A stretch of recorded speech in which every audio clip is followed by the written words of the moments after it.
Hello दोस्तों, मैं हूं शिम अकरम और आप देख रहे हैं डिजिटल एडिट चैनल। जी हां दोस्तों, आज हम बात करेंगे 10th क्लास के जो है साइंस के इम्पोर्टेंट क्वेश्चन के बारे में। आप लोग जानते हैं कि 2020 के सेशन में थोड़ा सा उलझन में ही थे सब कोई। तो इसमें जो है नए सिलेबस भी आ गए, जो चैप्टर को हटाया गया है। उसके बाद अभी हाल फिलहाल में 1-2 दिन के अंदर हम उसको भी बात किए, जो मॉडल सेटअप का आ गए हैं। और हम जो है मैथ का, हिंदी बी का, साइंस का, सभी सब्जेक्ट का इम्पोर्टेंट क्वेश्चन का भी सीरीज आपको दे चुके हैं, जो फाइनल सीरीज था।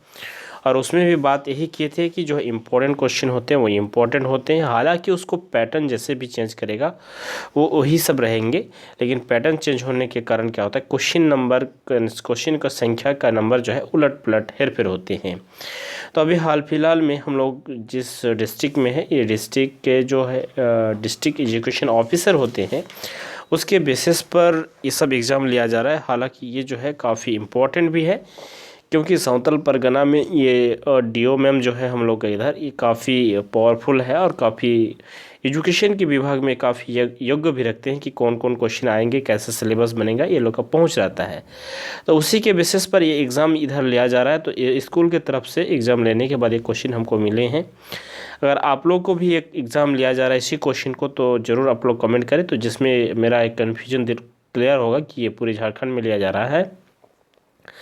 तो ये सब क्वेश्चन जो है काफ़ी इम्पोर्टेंट है मेरे हिसाब से भी, और जो है एग्ज़ाम के हिसाब से भी।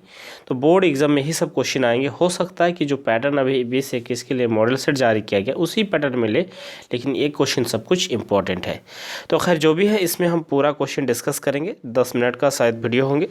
हम ज़्यादातर कोशिश करते हैं 10 से 12 मिनट के अंदर अंदर वीडियो को ख़त्म करने के लिए। तो आप लोग जरूर लास्ट तक बने रहिए, और इसमें सिर्फ आपको क्वेश्चन पढ़ाएंगे और साइंस में जो है थोड़ा बहुत क्वेश्चन को भी डिस्कस करेंगे।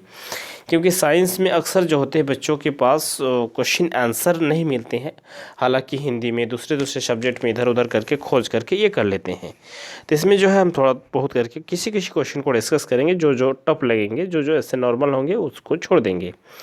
तो ये पहला क्वेश्चन जो ये आप यहाँ पे देख पा रहे हैं कि वाहनों के अग्र दीप में किस दर्पण का उपयोग किया जाता है। ये कई बार हम आपको बोल चुके हैं, कई मेरा वीडियो है, और कभी का हर इम्पोर्टेंट क्वेश्चन सीरीज में वो हम लिखे भी रखे हैं। किसी शब्दकोश को के छोटे अक्षरों को पढ़ने के लिए आप किस लेंस का, यानी किस प्रकार के लेंस का उपयोग करेंगे। यानी छोटा अक्षर आपको पढ़ना है तो उसको बड़ा दिख के पढ़ना होगा, तभी तो होगा। तो वो कौन सा आप लेंस का इस्तेमाल करेंगे। ये बहुत इजी क्वेश्चन है। उसके बाद गोलीय दर्पण की फोकस दूरी एवं उसकी वक्रता तिरछा में क्या संबंध है। तो ये बहुत इम्पोर्टेंट क्वेश्चन है कि फोकस दूरी को हम लोग एफ कहते हैं, वक्रता तिरछा को जो है आर कहते हैं। तो वक्रता तिरछा जो है बड़े होते हैं, फोकस दूरी छोटे होते हैं। तो इसका मतलब हो रहा है कि फोकस दूरी बराबर हो जाएगा r/2, यानी तिरछा का, वक्रता तिरछा का आधा होता है फोकस दूरी।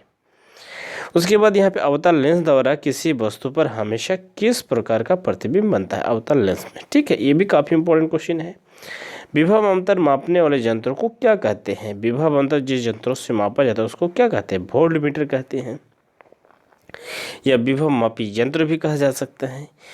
FECUSO4 यहाँ पे गिब्स होना चाहिए था, लेकिन हालांकि ये टाइपिंग मिस्टेक है, क्योंकि जहाँ पे ये टाइपिंग हुआ है शायद उसको ये कंप्यूटर में तीर का सिंबल नहीं मिला होगा, या कंप्यूटर में उतनी कमजोरी रखते थे, शायद हो सकता है, ऐसा मेरा मानना है। तो यहाँ पे गिब्स होना था। तो FeSO4 प्लस CO यह किस प्रकार की अभिक्रिया है। अगर देखें तो ये आपका प्रतिस्थापन अभिक्रिया है। देखिए यहाँ पे जो है Fe जो है, Fe एक आयरन है। ठीक है, इसको शायद आप अगर किताब पढ़े होंगे तो किताब में अगर बढ़िया से इसको दिया गया है कि Fe जो है लोहा का एक कील था और कॉपर सल्फेट का एक विलयन था, यानी घोल था उसका, इसमें बताया गया था। तो कॉपर सल्फेट के इसमें घोल में जैसे ही लोहा की कील को डुबाएंगे तो वो कॉपर सल्फेट का रंग अलग हो जाएंगे। अलग होने के मतलब हुआ कि FeSO4 बन जाता है और कॉपर उनसे अलग हो जाती है। तो इसी को हम लोग बोलते हैं प्रतिस्थापन अभिक्रिया, या विस्थापन अभिक्रिया भी कर सकते हैं, विस्थापन अभिक्रिया। ठीक है, उसके बाद यहाँ पे लिखा गया एल्काइन। एल्काइन का सामान्य सूत्र क्या होता है। एल्काइन यहाँ पे है, एल्केन तो नहीं, एल्किन भी नहीं। तो एल्काइन का सामान्य सूत्र होता है CN। ठीक है, CnH2n-2 होता है। ठीक है, इसको हम क्लियर कर देते हैं। CnH2n-2। इस चैप्टर को एक बार हम धमाका से इसको पढ़ाएंगे, क्योंकि इसके ऊपर जो है काफ़ी स्टूडेंट को दिक्कत होते हैं और काफ़ी स्टूडेंट को समझ भी नहीं आती है इस चैप्टर को। इस चैप्टर के ऊपर हम वीडियो जरूर एक बार बनाएंगे, और वो बोर्ड पर। फिर कोई स्टूडेंट कमेंट कर देगा कि सर कब दीजिएगा, एग्ज़ाम के बाद दीजिएगा, वो नहीं है, अभी हाल फिलहाल में ही देंगे, जनवरी में ही। उदासीन विलयन का pH मान क्या है? तो उदासीन विलयन जो होता है उसका pH मान क्या होता है? 7 होता है। पीतल किस किस धातु से मिलकर बनते हैं? पीतल एक मिश्र धातु होते हैं, तो इसको किस किस से मिलकर बनाया जाता है? उसके बाद यहाँ पे प्रक्रियात्मक समूह है। प्रक्रियात्मक समूह का मतलब जिसको हम लोग अंग्रेजी में फंक्शनल ग्रुप बोलते हैं। तो ये किसका है? ये है, तो यहाँ पे एक कीटोन का है और एक एल्डिहाइड का है, ठीक है। उसके बाद यहाँ पे हम देखेंगे कि कोई वस्तु उत्तल लेंस के 2f1 पर रखी गई है, तो ये बनने वाले प्रतिबिंब का स्पष्ट किरण आरेख खींचे, तो इसका स्पष्ट किरण आरेख खींचना होगा। उसके बाद यहाँ पे ख नंबर में एक आपको क्रियाकलाप का एक फिगर दिया गया है, जिसमें कर्क लिखा गया है, कस्किनली लिखा गया है, हाइड्रोजन गैस लिखा गया है, एक्स कोई ऐसा पदार्थ है, और यहाँ पे दानेदार जस्ता है यानी जिंक है। तो यहाँ पे हाइड्रोजन गैस भी है, तो एक्स जो है क्या है, और अभिक्रिया को संतुलित समीकरण भी लिखे। तो हालांकि दानेदार जिंक मतलब होता है जिंक, ठीक है। और यहाँ पे हाइड्रोजन गैस मतलब यहाँ पे गैस हो रहा है, तो यहाँ पे जो ये है पानी है, यानी इसमें HCl है, हाइड्रोक्लोरिक, ठीक। शायद यहाँ पे रिएक्शन तो क्लियर नहीं कर पाया है हाइड्रोक्लोरिक। तो हाइड्रोक्लोरिक अम्लों के जैसे देखिए, इसको हम क्लियर करके लिख रहे हैं क्योंकि बच्चों का ये राइटिंग है, Zn था और यहाँ पे हम लोग हाइड्रोक्लोरिक अम्लों है। और अगर हाइड्रोक्लोरिक अम्लों को ये करेंगे तो ZnCl2 देगा और आपको हाइड्रोजन गैस देगा, इसीलिए यहाँ पे हाइड्रोजन गैस जो है निकाल रहे हैं। उसके बाद नेत्रों की संवेदन क्षमता सब क्या समझते हैं? यानी नेत्रों की फोकस दूरी को बढ़ाना, फोकस दूरी को घटाना ऑटोमेटिक, यानी नेत्रों के जो मांसपेशी होते हैं, यानी नेत्रों को जो पकड़ के रखते हैं, उसमें एक क्षमता होते हैं जिनको हम लोग संवेदन क्षमता बोलते हैं, तो वही संवेदन क्षमता है। अम्लों तथा क्षार की रासायनिक अभिक्रिया को उदासीन अभिक्रिया कहते हैं, क्यों? एक उदाहरण दीजिए। अम्लों और क्षार जब हम ये करेंगे तो वहाँ पे एक उदासीन अभिक्रिया, उदासीन पदार्थ देंगे। अम्लों और क्षार को जैसे हम एक आपको दिखा देते हैं, जैसे मान के चलिए आप जो है हाइड्रोक्लोरिक अम्ल है, और हम एक ले लेते हैं सोडियम हाइड्रोक्साइड जो आपका क्षार है, ठीक है। सॉरी, यहाँ पे सोडियम हाइड्रोक्साइड हाइड्रोक्लोरिक अम्ल हो गया, और यहाँ पे ले लिए हम सोडियम NaOH सोडियम हाइड्रोक्साइड, ठीक है। इसको यदि हम रिएक्शन कराएंगे तो मेरा क्या देगा? तो यहाँ पे हम देखेंगे कि NaCl देगा, मेरा NaCl देगा, और H2O देगा यानी जल देगा। तो NaCl जो है ये नून है, जिसको हम नमक कहते हैं। तो नमक जो होते हैं उदासीन होते हैं। तो जो जिस भी अभिक्रिया में उदासीन कोई पदार्थ आपको उत्पाद के रूप में देते हैं, तो उस अभिक्रिया को आप उदासीन अभिक्रिया कहते हैं। तो इसी को अगर आप लिख देंगे तो आपको काफ़ी जो है नंबर मिल जाएगा।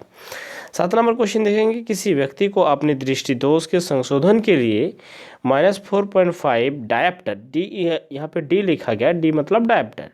डायप्टर का तो होता है लेंस की क्षमता को डायप्टर होता है, उसका ऐसा मात्रक जो होता है डायप्टर होता है। ये आपको एग्जाम में ऑब्जेक्टिव क्वेश्चन में भी पूछ सकता है कि लेंस की क्षमता को क्या कहते हैं, तो डायप्टर कहते हैं। तो लेंस की क्षमता की आवश्यकता होती है, तो वह व्यक्ति किस प्रोसेस से प्रेरित है? तो वो व्यक्ति जो है किस प्रकार से प्रेरित है, ठीक है। अब हम लोग अगला क्वेश्चन देखेंगे, उसी में और कुछ क्वेश्चन है। यहाँ पे लिखा गया है संशोधित लेंस की फोकस दूरी कितनी होगी, उसको कैलकुलेशन करना पड़ेगा, सॉल्व करना पड़ेगा।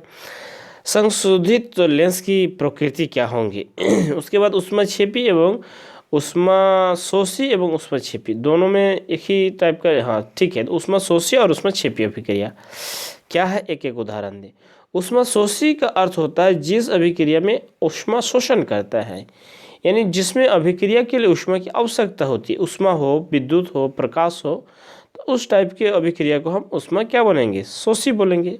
ऊष्मक्षेपी का अर्थ होता है जिस अभिक्रिया में उत्पाद के साथ साथ ऊष्मा भी प्रदान करते हैं, उससे हम ऊष्मक्षेपी बोलते हैं। तो हालांकि इन सब चैप्टरों के लिए खास करके स्पेशलिस्ट करके बोर्ड पर समझा कर वीडियो बना के रखा गया। आप लोग से हम रिक्वेस्ट रखेंगे कि मेरे चैनल के डिस्क्रिप्शन में जाइए, वहाँ पर बहुत सारे वीडियो का लिंक होगा, या तो आप वीडियो को प्लेलिस्ट में भी जा सकते हैं, वहाँ से भी आपको केमिस्ट्री में भी जाएंगे या 10 क्लास के भी चैप्टर में जाएंगे तो भी आपको मिल जाएगा। वो सब वीडियो को देखना आप लोग के लिए बेहद ज़रूरी है, क्योंकि हम 10 मिनट में बात करने वाले थे, लेकिन काफ़ी टाइम हो गया तो हम ये नहीं कर पा रहे हैं, ठीक है। खैर जो भी है 7 सेंटीमीटर आकार का कोई वस्तु 18 सेंटीमीटर फोकस दूरी के किसी अवतल लेंस के सामने 27 सेंटीमीटर दूरी पर रखी गई है। तो दर्पण से कितनी दूरी पर, देखिए यहाँ पे लिखा गया कि दर्पण से कितनी दूरी पर किसी पर्दे को रखे कि उस पर वस्तु का जो है स्पष्ट फोकसित प्रतिबिंब प्राप्त किया जा सके। और यहाँ पे प्रतिबिंब का आकार तथा प्रकृति भी ज्ञात करना है। यहाँ पे 3 रिएक्शन दिया गया है, 3 रिएक्शन को यहाँ पे संतुलित करना है आपको, ठीक है। उसके बाद यहाँ पे 3 ओम, 2 ओम तथा 9 ओम।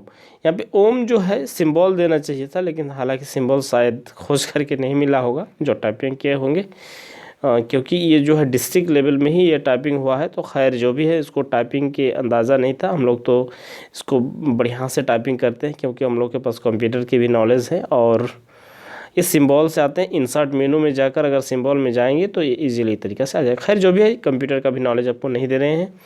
उसके बाद 12 नंबर देखेंगे, धोने का सोडा तथा बेकिंग सोडा का 2 उपयोग बतावे। यानी धोवन सोडा जो होता है, बेकिंग सोडा होते हैं, उनका 2 उपयोग आपको बताना है।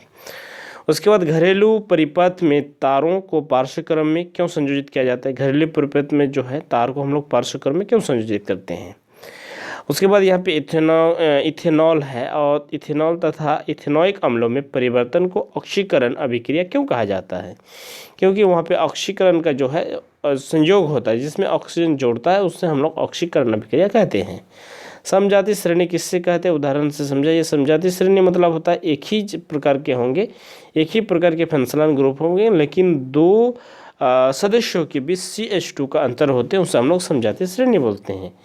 ये आपका रासायनिक विज्ञान के अनुसार, अगर समजाति श्रेणी अगर बायोलॉजी के अनुसार जाएंगे तो उसका डेफिनेशन अलग हो जाएगा, चेंज हो जाएगा। ओम का नियम लिखिए और इसका सत्यापन करें। ओम का नियम को लिखना है और सत्यापन करना है। X एक कार्बनिक यौगिक है जिसमें कार्बन के 2 परमाणु है। यह कमरे के ताप पर द्रव होता है और इसका उपयोग जो है टिंचर, आयोडीन, कसफिश पर आदि में होते हैं, ठीक है। एक्स जो है उसका IPF नाम लिखना होगा, रासायनिक सूत्रों लिखना होगा। एक्स से इथेन कैसे बनते हैं, रासायनिक समीकरण। हालांकि ये क्वेश्चन थोड़ा सा टफ है 10th क्लास के हिसाब से, और ये थोड़ा सा टफ ही जाएंगे। उसके बाद यहाँ पे 2 नंबर में है H2O जो है सूत्र वाले जल एवं CO2 वाले कार्बन डाइऑक्साइड की इलेक्ट्रॉन यहाँ पे इलेक्ट्रॉन बिंदु संरचना लिखना था, पिंड संरचना लिखा गया है इसको शायद थोड़ा सा टाइपिंग में मिस्टेक किया होगा, हाँ, कि बिंदु संरचना यहाँ पे, ठीक है। खैर जो भी है, डिस्ट्रिक्ट लेवल से ये हुआ है, लेकिन इसको फिर भी थोड़ा सा देखना चाहिए था कि कहाँ कहाँ टाइपिंग मिस्टेक हो रहा है। बिंदु संरचना यहाँ पे होना चाहिए था, बिंदु संरचना लिखे। इसमें सहयोजी आबंध है, इसमें सहसंयोजी आबंध है। इसमें कितने सहसंयोजी आबंध है। उसके बाद यहाँ पे असंतृप्त हाइड्रोकार्बन, या इसको हम डील भी कर सकते हैं कि जब 2 कार्बन परमाणुओं के बीच, देखिए ऐसे करके आंसर लिखेगा, हम जिस तरह बोलते जा रहे हैं, 2 कार्बन परमाणुओं के बीच, ठीक है, द्विबंध या त्रिबंध होते हैं, वैसे यौगिक को या वैसे अनुसूत्र को हम लोग असंतृप्त हाइड्रोकार्बन बोलते हैं। असंतृप्त हाइड्रोकार्बन 2 प्रकार के होते हैं, एक में डबलिंग बॉन्ड, एक में ट्रिपल बॉन्ड, ठीक है। और यहाँ पे शुरू होता है आपका बायोलॉजी। ईस्ट एवं पायरोगायरा, इसको बोला जाता है पायरोगायरा में किस विधि द्वारा अलैंगिक जनन होते हैं।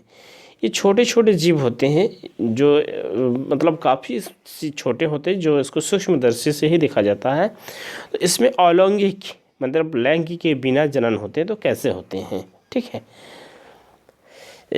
उसके बाद हम लोग देखेंगे लास्ट, यहाँ पे क्वेश्चन है, लास्ट पेज है यहाँ पे क्वेश्चन का।